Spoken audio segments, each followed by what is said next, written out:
Trump அவர்கள் ரஷ்ய அதிபரான Vladimir Putin அவர்களை ஏன் புத்தபெஸ்ட், அதாவது ஹங்கேரியோட கேபிட்டல், ஏன் ஹங்கேரியில மீட் பண்ணலாம் அப்படிங்கிறது போல முடிவெடுத்தாங்க அப்படிங்கிறதுக்கான விளக்கங்களை ட்ரம்ப் அவர்கள் கொடுத்துக்கிறார். அதாவது வி லைக் ஹிம்.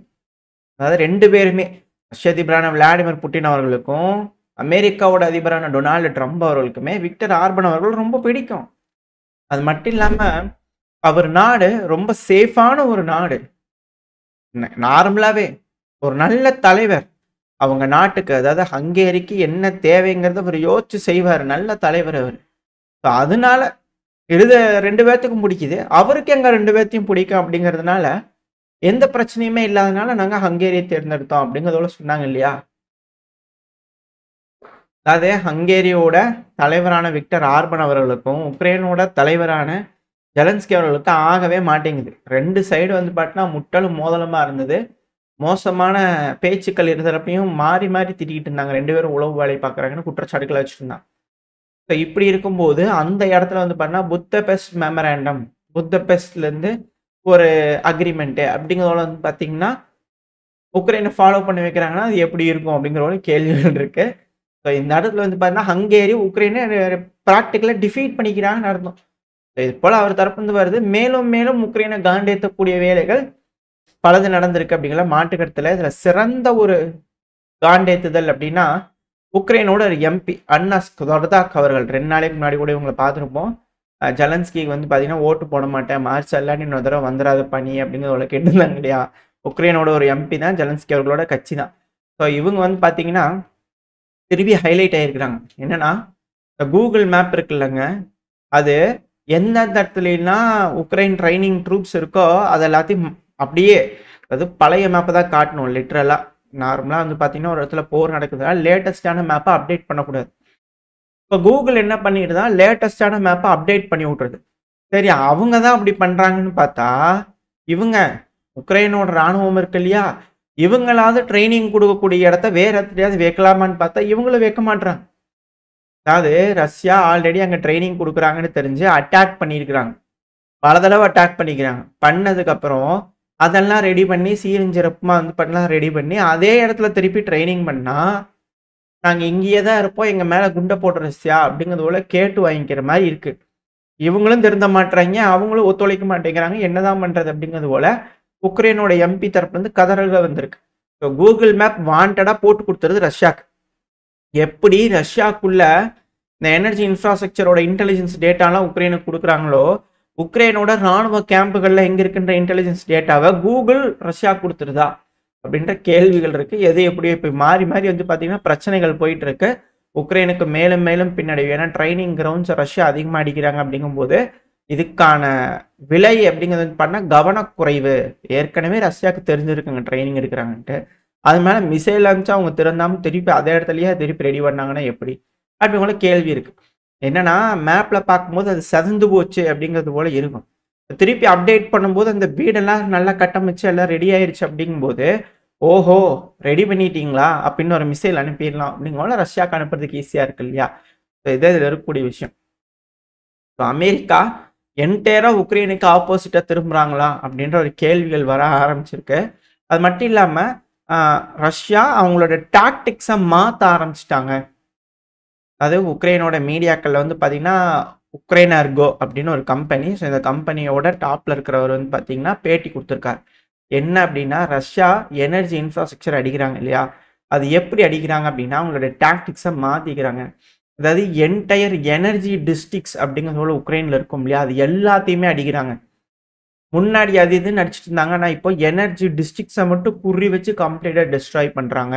அவங்களோட மெயினான டார்கெட்டே வந்து பார்த்தீங்கன்னா தெர்மல் பவர் பிளான்ட். அதாவது அந்த தெர்மல் பவர் பிளான்ட்லேருந்து தான் இந்த வின்டருக்கு மக்களுக்கு எலக்ட்ரிசிட்டியும் ஹீட்டையும் ப்ரொவைட் பண்ணக்கூடிய ஒரே சோர்ஸ். அது எல்லாத்தையும் அழிக்கிறாங்க அப்படிங்கிற சொல்கிறாங்க.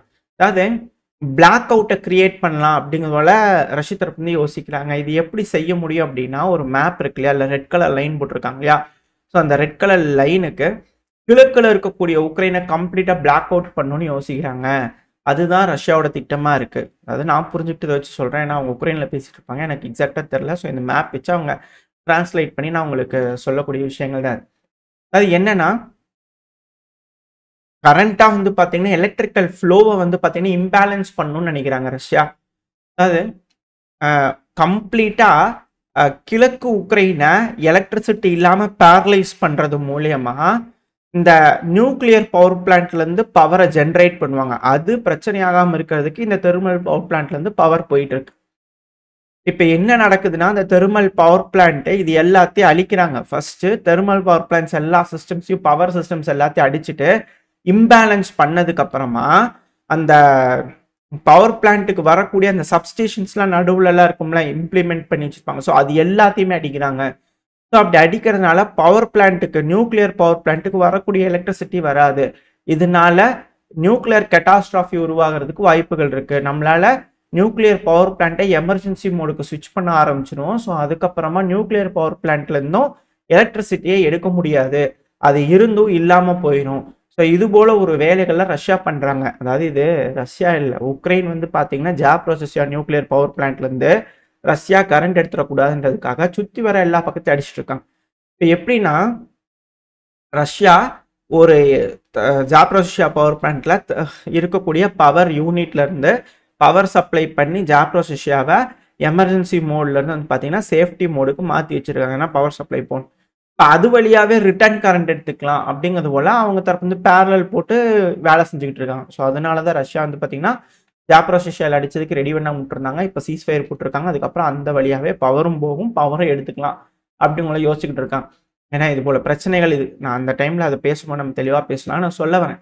ஏன்னா இப்போ ஜாப்ரோசியா பகுதிகளை இப்படித்தான் செஞ்சாங்க உக்ரைன். அதை ரிட்டர்ன் வந்து பண்ணா ரஷ்யா செய்கிறாங்க. அதுதான் இதில் இருக்கக்கூடிய விஷயம். இதுக்கு இப்போ உக்ரைன் வந்து பார்த்தீங்கன்னா இந்த அளவுக்கு பேச்சுக்கள் பேசுறாங்களே அப்படிங்கிற கேள்விகள் இருக்காது. அவங்களுக்கு நடக்கும்போது ரொம்ப கஷ்டமா இருக்கு அப்படிங்கிறது புரிஞ்சுக்க முடியுது. ரெண்டாவது ஹெவியான ஸ்ட்ரைக்ஸ், கம்பைன்டான ஸ்ட்ரைக்ஸ் உக்ரைன் முழுவதும் ஜிரான் ட்ரோன்கள் அமெரிக்காவில் போய் ஜெலன்ஸ்கி அவர்கள் பேசினாலும் சரி பேசாட்டியும் சரி, டாமாவுக்கு கொடுத்தாலும் சரி கொடுக்காட்டியும் சரி, ஹெவியான அட்டாக்.